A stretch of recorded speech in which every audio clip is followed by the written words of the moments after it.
Ken in New York, you're on the air with G. Edward Griffin. Go ahead. Hey, Alex. I just have some questions about the H.R.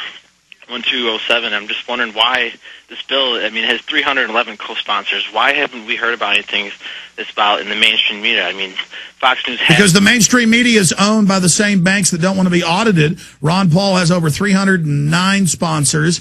The Senate gutted the bill, but we've gone from no sponsors to 300. Now people are beginning to realize the real government is the Federal Reserve, so the beginning of the end has begun. We've made more strides the last 3 or 4 years against the private Federal Reserve than we made in the last 50, so the worm is turning. G. Edward Griffin. Yeah, I agree with that. And however, we must be realistic that a lot of those co-sponsors for that bill are doing some grandstanding. They know that their constituents want them to look good. If you ask a lot of those guys, would they be in favor of abolishing the Fed? They'd say, hell no, man, I wouldn't do anything like that. G. Edward, but I want to add the caveat here, and I understand what you're saying. Why audit it, just abolish it? Ron Paul's being shrewd here. If they can audit, it will so damage the Fed and expose their activities and their insider manipulations that will be the beginning of the end. And so Ron Paul's using an incremental approach here. I understand a lot of it is grandstanding, but it still overall is very positive to point out it's never been audited. Oh, I agree with that, and I do endorse this movement as for that reason. And also, it's a means of causing people to think about the Fed. They never thought about it before. Exactly. And now they're not only thinking about it, but in a negative light. So it's really a good move. But anyway, we must be realistic that a lot of the support is not as deep as Ron's support. Thank you, Ken. Jason in Mass, you're on the air. Go ahead. Hi, Mr. Griffin. Hello. Hello. Hello. Sorry. Yeah, you're on air. Oh, hey, great show, Alex. I've been listening for about a year. I've been sending out hundreds of DVDs. I love the new movie. Mr. Griffin, your books are excellent. And I wanted you to know that you've inspired me to do a comic book about the Fed. And I'd love to share that with you somehow, or maybe even get some feedback on it from you someday. That'd be amazing. I'd love to see a comic book on the Fed. I don't think it'd be funny, but it would be probably effective.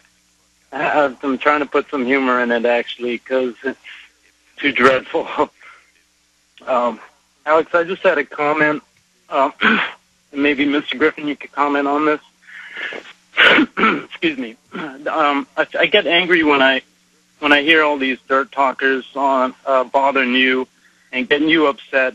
And I've been wondering for a long time why you even acknowledge some of them when, as you say, your fruits speak for you. And being as a gentleman, you know, why you need to respond to some of them when, I don't think a gentleman really needs to... well, I mean, we're talking about this right now. I appreciate your call. Look, there's going to be COINTELPRO that's going to attack G. Edward Griffin, myself, everybody else. It doesn't matter. The world government's here. There's no more denial. What are we going to do about it? Do you have any comments on this, G. Edward? Well, yeah, I think his issue was, why do I waste time? I presume he's talking about our newsletter, Unfiltered News.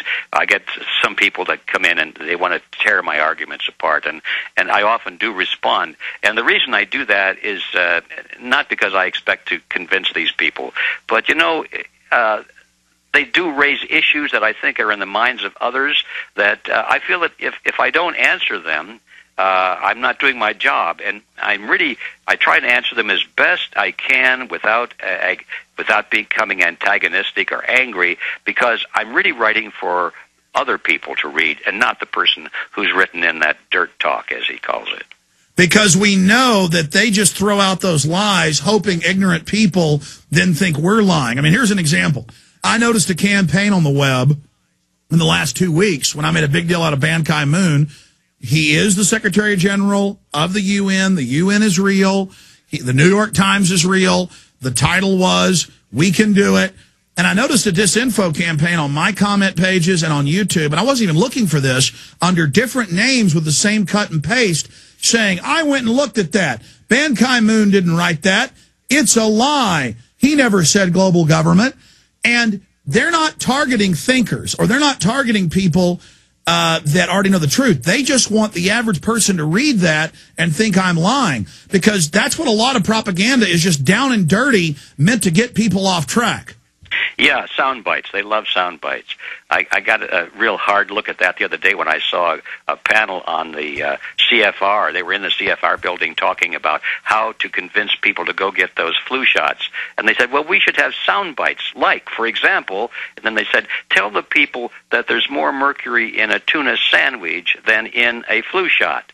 Sound bite. Bingo. And to show that the CFR is really calling a lot of the shots or setting up the implementing the policy, that was a month ago. Now suddenly we see the tuna fish sandwich line everywhere, and they also laugh and say, we'll say there's not enough vaccine, only have it at certain spots to create a panic to put that on the news. And then they all laugh. See, it's so fun to criminally manipulate.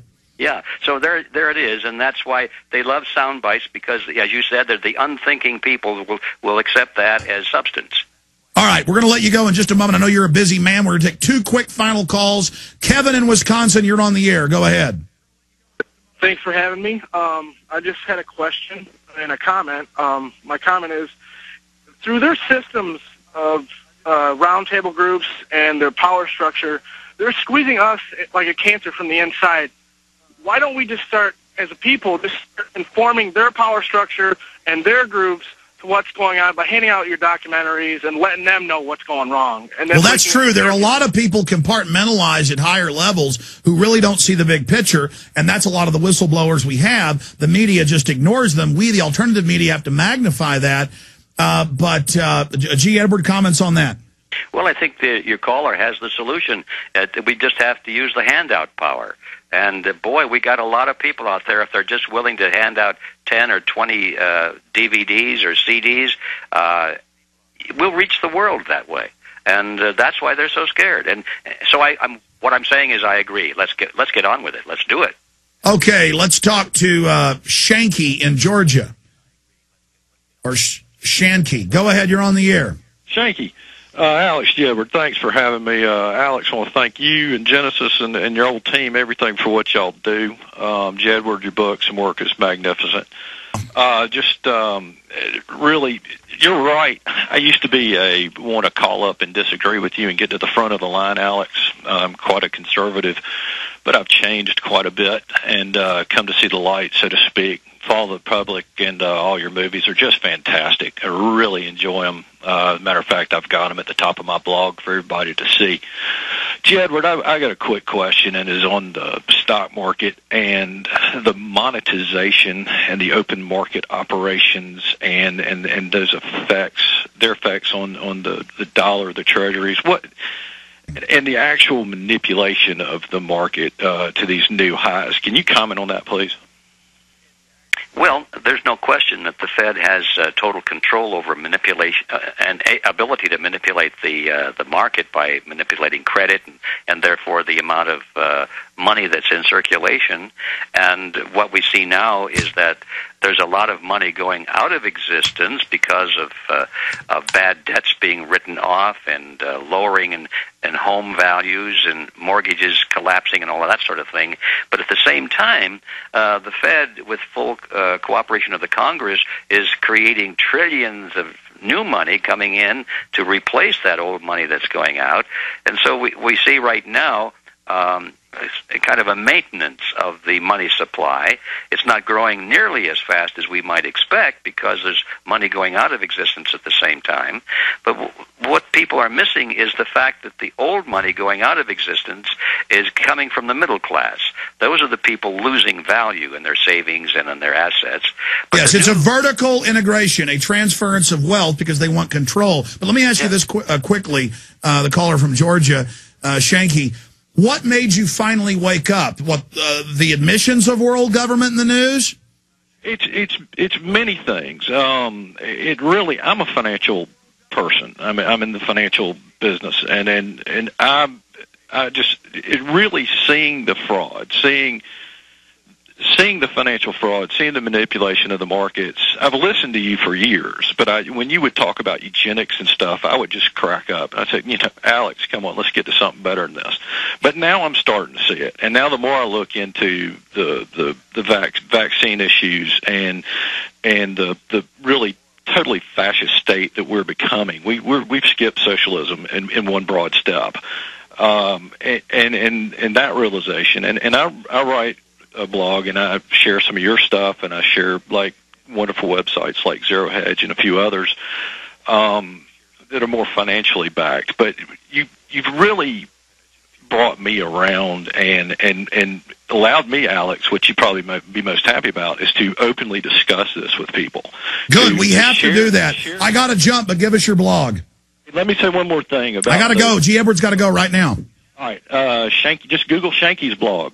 Okay, thank you so much. I appreciate it. You can call back again. G. Edward, thank you for spending so much time with us, and hopefully I can come out and see you on December 12th when you're here in Austin. Love that. Yeah. We really do appreciate you, and God bless you. Thanks a lot, Alex. Good luck.